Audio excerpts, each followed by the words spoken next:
Welcome to Momentum Unfiltered. In the Momentum Network, we believe healthy churches create healthy communities. Every week, we'll have honest conversations about leadership, discipleship, mission, innovation, and what it means to faithfully engage God's mission in a changing world. So whether you're a pastor, a church leader, or someone passionate about the future of the local church, we're glad you're here. So let's jump into today's conversation. Welcome to Momentum Unfiltered, the podcast for the Momentum Network. Remember, Momentum is an impact network designed for church revitalization and to help congregations meet the challenges head on, facing the facts with faith and courage, innovation, and creativity. Today, we're really excited to have with us Pastor Ed Skutshek. Ed is the former president of the Canadian Association of Lutheran Congregations. He is also a member of the Institute of Lutheran Theology, ILT. He's a member of their board of directors and has been around all different sorts of churches and ministries for a while. And fun fact about Ed, he also in a past life, and I think practices a little bit still, was a lawyer. So if we say anything that gets a little out of line for our rules and regulations for the Momentum Network, Ed is always the first one that we call. So welcome, Ed. We're excited to have you with us here. And you are in Canada. So how are things in Canada today? Wonderful. It's a beautiful day, sunshiny, and thanks for this opportunity to be with you. I really look forward to our conversation. Great. Yeah, Ed, thanks for being with us today. And given your experience in the different levels of ministry and organizational leadership you've had in the church, what would you say when a church is struggling, what action do leaders most often afraid to take? That's a really good question. And you know what? Strangely, sometimes it's what their leaders are afraid of, but also what they're not afraid of. That's a challenge. And so let me just clarify. Like, for example, any leader of the church should be afraid of the implications and consequences of their decisions. And that they need to really talk things through, pray about it, dialogue, and understanding that God's going to be in the dialogue. Jesus is going to be in the dialogue. But yet they don't, right? They don't. And so that's a challenge. That's a challenge that sometimes they go make a decision, either out of, well, we're going to do this and we hope that God provides, or that they're really fiercely determined to do something and they're not afraid. They're not afraid of those the consequences, that they haven't really thought it through, that they haven't even done their due diligence. Okay, let me just give you an example. Very often, congregations, when they're without a pastor, need interim ministry. And often they will appoint or do or even call or contract, however it's framed in different ways, an interim minister, and they will do no due diligence. They won't look things up. They won't ask the right questions, and they just say, come on in. Take over the worship life of our congregation. And there's dire consequences. Then they come running to the denominational leadership or an association that has authority over them in some, manner. And then now you've got to come in and you've got to unravel it. And I mean, there are legal implications. I really don't practice anymore per se. I draft agreements and so on for people and for churches, using, forms and so on and so forth. But there are implications for this. And so part of the challenge is leaders in congregations aren't afraid of things they're doing. They have not even respect the process. And that shows a leadership gap in the church today. Yeah. It's a leadership gap. And we talk about acting out of fear versus faith. Sometimes, when someone comes along and, they give you a great, some pastor comes along, gives a great vision, and seems confident and so on. It's like, well, we need someone desperately like right now, like them. Okay. And so they're going to act out of this. They're afraid and they think we think this is good.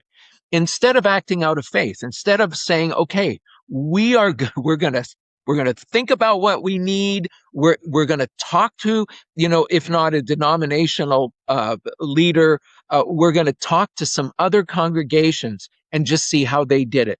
So that's not even done. And see, the problem with that is the lack of fear. Then you have other congregations that are overly afraid, that won't act, that are paralyzed, right? And so then finally someone will say, we need help, right? That's really important. Leaders in the church fear conflict, especially when their pastor retires, gets sick, passes away. Just when the pastor's gone, now you've got a void, you've got a gap in leadership. Stuff always comes up to fill the gap. And then the council is now afraid. They're afraid. What are we going to do? There's going to be conflict. There's going to be people are going to get angry about things. You need to make a decision about worship, about, especially in pastoral transitions, or maybe to revitalize the congregation. You might examine how you worship or seek to have alternatives for how you worship on a Sunday or whatever. But you're afraid it's going to split the congregation. So in other words, again, leaders are acting out, of a sense of being afraid of conflict. So what you do to avoid that conflict is nothing. And then that creates its own sense. Today, financial instability, especially in congregations that are small, you lose a couple of families and now you've got a financial crisis unless you have a reserve. Today, congregations, like for example, I'm on the board of the Northwest District, and we put a really wonderful the Northwest District of LCMC. We have a committee that puts on this most amazing yearly youth impact. But every year, our insurance carrier requires more. And we should be doing this. We should make sure that everyone chaperones, everyone is covered properly so that the youth are protected. Mm-hmm. The chaperones and the leaders are protected. But that's scary. And you have to react to what? Not with fear, but with faith, by going to the proper resources, by, being creative, So I mean, these are, these are issues. People in leadership are also afraid of criticism. They're afraid they're going to be criticized, and so that fear of criticism stops them from being bold, stops them from speaking in the truth in love. Right? It's important. I mean, and yet they're afraid of it. They're afraid that, I see this. Like, I started at Grace Lutheran Church as their sole pastor in June of 2000. When I go to church today, I'm an emeritus pastor there. I'm no longer called pastor there. When I go there, it's a different church after 26 years. Yeah. Amazingly, there's still people there that were there when I at the start, and some of them are like 90 now, and so on. Yeah. But it's a different congregation. But we're afraid of that change. We're going to lose our identity. And, sometimes you have to say, well, maybe that's a good thing to lose. but we're afraid to do that. Leaders fear, they should be afraid that we're really not people. Whoever's in leadership, a pastor, if you got someone going into a leadership position and say, I got this, you're in trouble. Because we always have to face what we do in the church with humility and say, like Moses, hey, I can't do this. And then God, through other people, will say, well, you know what? Maybe with God's help you can, right? But this is a fear. People are afraid. They're afraid they're going to or they should be afraid that this ministry is not to your congregation. Really, the boss of all of us in the church is Jesus. And nobody ever that I've talked to says, I feel like I'm going to fail the Lord here. They talk about failing the pastor, failing this, failing that. But in terms of failing Jesus, it's like, well, whatever, right? And, sometimes I've been at meetings and said, well, if Jesus was here, what would he say? And then I'll go, but he is. And what do you think he says? I think you know. Yeah. So the church today, or congregations, entrust to leaders to make decisions that respect worship, finances, personnel, pastor, all those things. There should be fear, but someone should always say, don't be afraid. Let's approach this with faith and pray and discern and talk and get counsel from many, and the good will emerge. And don't be afraid to talk to the congregation about it. Be afraid of how you do it in a caring and loving way. So when those conversations happen, what's really the first honest conversation that happens that makes this kind of turn possible? How do these congregations go from that type of fear, or even not being afraid, as you're saying, as they should be, to a conversation that is honest and helpful? Well, you know what? This is a really important concept that we have to understand. That within congregations, when Jesus said a prophet is never honored in his home, it was a put down because people were not honoring him. It's like, so what generally happens in congregations is that it's always the same people saying the same things. And often they need an outside influence. And I've shared this before, but biblically speaking, Moses was doing a very poor job of leadership. At the very beginning, he would have long drawn out court sessions and people in line. And it was just an absolute mess. He went to visit his brother or his father-in-law, and his father-in-law, Jethro, he says, Moses, you're really wearing yourself out. It's kind of crazy. What you should be doing is training up these guys that will take care of this group. And if those guys can't do it, then you have someone above. And if that guy can't do it, you have someone above them. And if they can't figure it out, you're like the Supreme Court. So you make the final decisions. The buck stops with you. And it's interesting. Moses goes, oh, think about it. And then he leaves and implements it, which I always thought, it's kind of an abrupt ending. But you see, what happens is very often you need to have someone else that is not emotionally tied to the situation come in and help the people to understand, the dynamics, what's happening, what's making them tired, what's making them exhausted, what's wrong with the leadership, because he said, there's nobody in charge but you, and that's nuts, Moses. And so very often when you come to a congregation, you find there's a few strong people who have been in charge, and as long as everyone capitulates, things kind of happen. And then all of a sudden, that system breaks down, and now everyone's exhausted. And so it does take someone from the outside to come in and analyze. But I also think it's important the person who comes in from the outside has some experience, okay, that has a game plan, that, that has a way of analyzing it. But, I, I mean, from the background that I come from, there's this idea that within every congregation, there's all the gifts that we need to have. And so really, what do you need a denomination for? Well, I think, yes, that's true.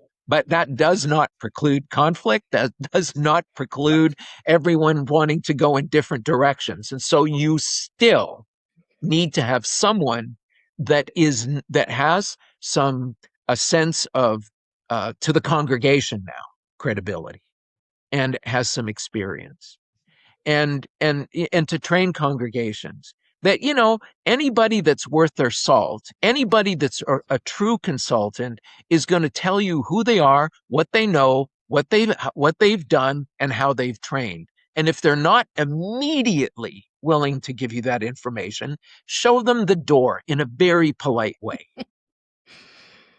Yeah. And I think that's in all important and great points that you've made there, Ed. But I'm also curious, Yes. in all of your just different ministry experience, and you've got the local ministry level, you've been into that denominational leadership, and then at the seminary level. Yes. I'm wondering, what would be some things that you used to believe about struggling churches? Maybe when you first started out, what are maybe some of the things that you used to believe that turned out to be wrong, or maybe are different now today? What would some of those things be? Oh, you know what? Okay, those that's actually a really good. Okay, the first thing is, when I started, in dealing with congregations in conflict, I would get, like, say the church council is in conflict, or there's parts of the church council that are in conflict, or there's a conflict between a group of parishioners and a church council, or the pastor. It goes back and forth. You can think of all the possible permutations, but I'll say, okay, now let's just cut to the chase here. I've listened to everything that you've said. I've thought about everything that you said. Now, this is the most important question from me to you, whether that's the individual, like the pastor, or the chair of the council, or the whole council, or the group of parishioners. Okay. Do you want to reconcile? Do you want to change? Do you want to go forward on a new path? And they all say yes, until you get into the details. And then all of a sudden, it's like, no, there is never going to be a set of drums in our sanctuary. Those are of the devil.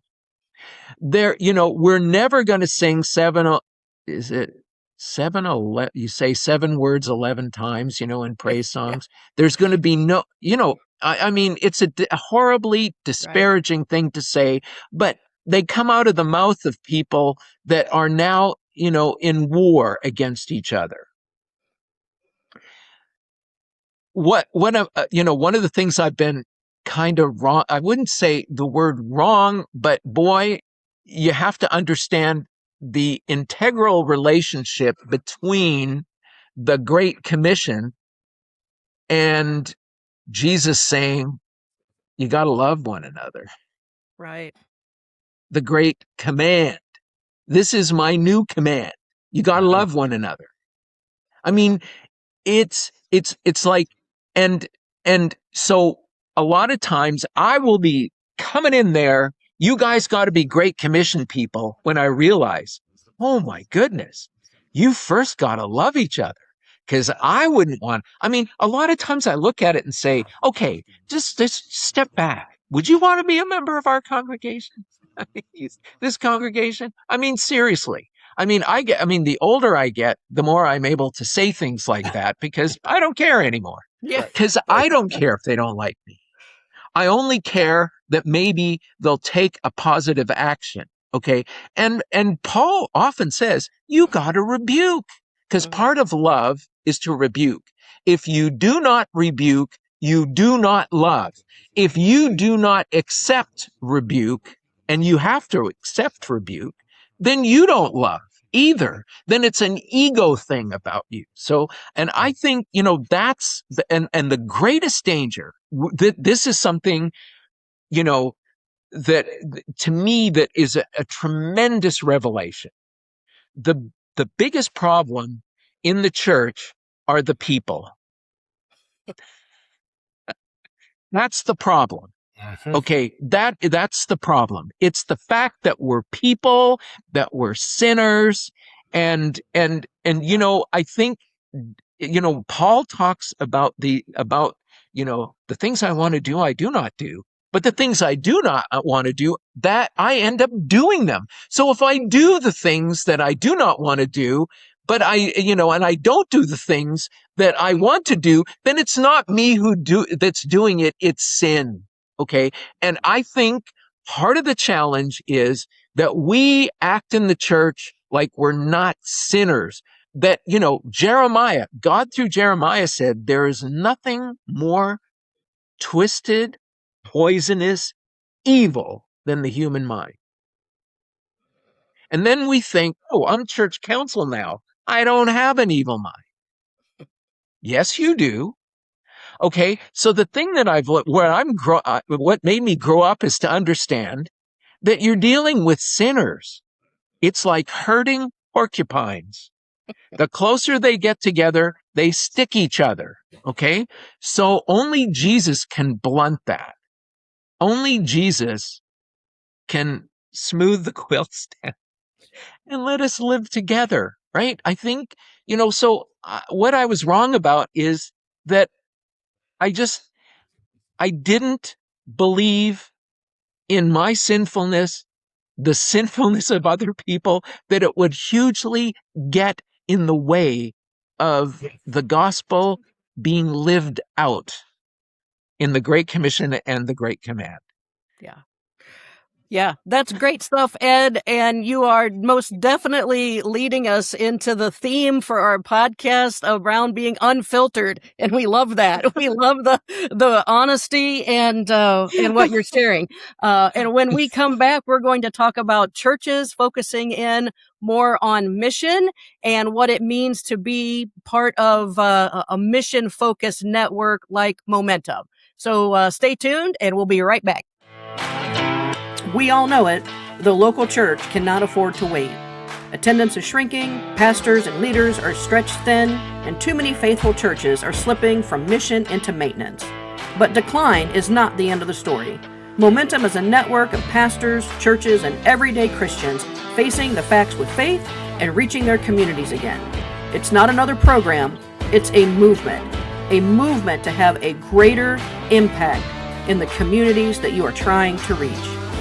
So join a community of peers, gain coaching, tools, and training to move from maintaining to multiplying. If you're faithful, invested, and teachable, this is your moment. Connect to the Momentum Network at momentumnetwork.church. That's momentumnetwork.church. All right, welcome back, everyone. We are here with Ed Skutshek.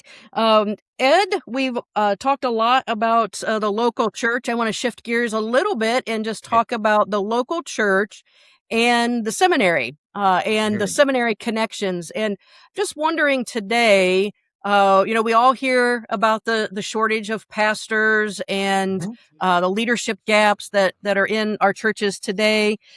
So I'm just wondering, now putting your board of directors cap on for ILT, why does this connection between the local church and the seminary matter today? What are some of the reasons why maybe we need to revisit that relationship? And maybe what are your thoughts about even creating stronger relationships again between the local church and the seminary? What do you think? Oh, okay. This is a really amazingly good topic that's germane today in today's world, in today's church. I can just speak from my own experience growing up in the church from literally a cradle Lutheran, right? And so, growing up and then even into young adulthood, my first career was as a lawyer. Now, I mean, I never thought about the seminary. I mean, I didn't. And I would say that, most parishioners, most people sitting in the pews don't think very much about the seminary. They don't even think that much about where pastors come from. Like, for example, in my congregation, the congregation in Kelowna, where I grew up, where I went to the latter half of Sunday school, confirmation, and then into youth ministry. There were not I couldn't name someone there was one guy that I knew in this whole time that went to seminary.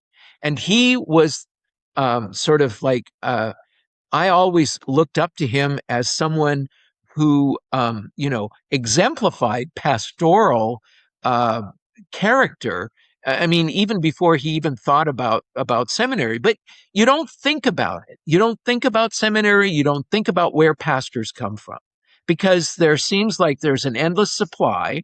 Because every time, every couple of years, every 3-4 years, I mean, we were blessed. We had long-serving pastors in our congregation at Christ Lutheran, but there were other congregations like every 2 years it was flipping, right? So you think there's got to be an endless supply, and so, I mean, this is how you just think as a human being, right?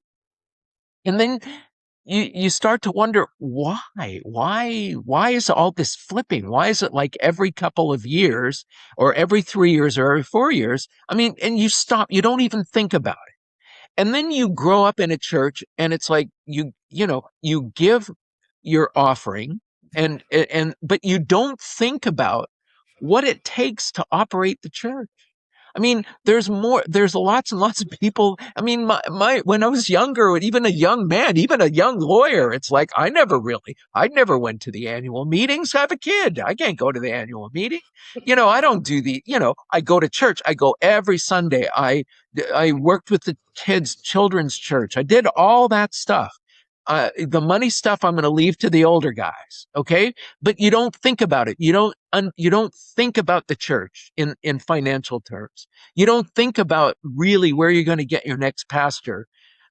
But when now everybody's thinking about it, and they should thinking about where the next pastor comes from. They should be thinking about the seminary. They should be thinking, and usually it's tunnel vision. It's about what I need, what this congregation needs right now.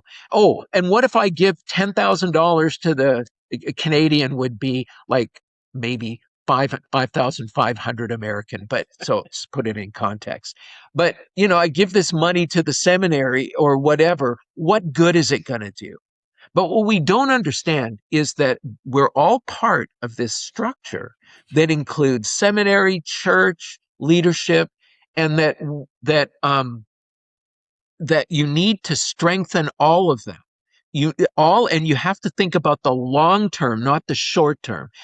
Just don't think about your own generation, but you think about the generations that come past your children, your grandchildren into the future, that there be faithful congregations that actually believe in the Bible. And so therefore now there's going to be more scrutiny on seminaries, and there should be. Yeah. Because in the world of academia, it's publish or perish. And it's like you're going to find stuff to write on and think about and do for the sole purpose of keeping your job or getting a degree. And it's not necessarily stuff that's going to edify the congregation. So now we have to look at it. We have to be much more practical, and we have to understand, the seminary has to be more practical. So what you have to have is multiple entry points for people to assume pastoral or leadership roles in a congregation. And maybe in the beginning, when you're very, kind of the lowest, and I mean, the most basic, I don't want to say low because that's a hierarchy, but the most basic is someone that comes in supervised. Then you got another level that gives you all the tools that you need to be in ministry, so you're ordained and you minister. And then you have the upper degrees, the higher degrees. But there has to be a robust debate within the church community that says, what do we really need? This is a time in the history of the church where congregations and the seminary and denominational leadership have to say, what do we need? And we've been dictated from the past in terms of what we need. But Solomon, I read this in Ecclesiastes. In Ecclesiastes, Solomon, I think it's Ecclesiastes 3, look it up, okay? But Solomon says, don't sit there and wonder why things were so good in the past. Why was the past so good? Because, and the reason is because it stops you from thinking about the present. And it locks the present in as, that somehow the past dictates it. It dictates what's going to happen in the present. Well, right now it's hamstringing us. Yeah. I mean, I'm sorry to say this, and I'm going to get in real trouble with ILT, but we have to be careful that we don't become so intellectual that we're sending out people that aren't practical. And so what I mean about practical is about being able to,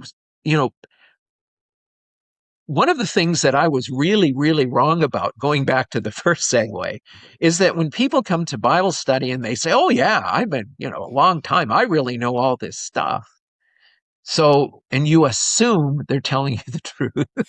And then you talk about something like, the pre-existence of Christ before the incarnation. It's like a guy who I said, you're kidding. You mean Jesus existed before he was born in Bethlehem?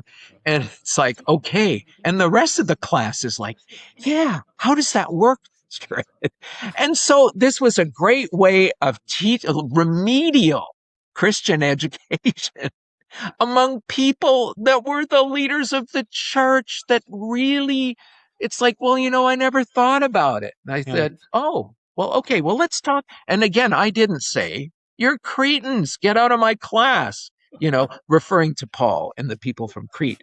But anyways, it's like, no, this is a marvelous opportunity to bring people up to par, to help. And there's a growing sense of trust then between you and the people. They're going to come and say, well, I don't understand this. And then you go, either do I, but let's talk about it. And then, and come, and grow in that way. And so this is what's important. When you get out of seminary, you assume that people know stuff. And your assumption is usually wrong. And so you have to provide and come up with and ask the Holy Spirit, to guide you in ways of discerning the level of Christian education and then seeking to bring people up to a level where they're able to, so this is my faith. Yeah, there's right? with the seminary So stuff. that's what we got to do in seminary. Sorry, No, Liam.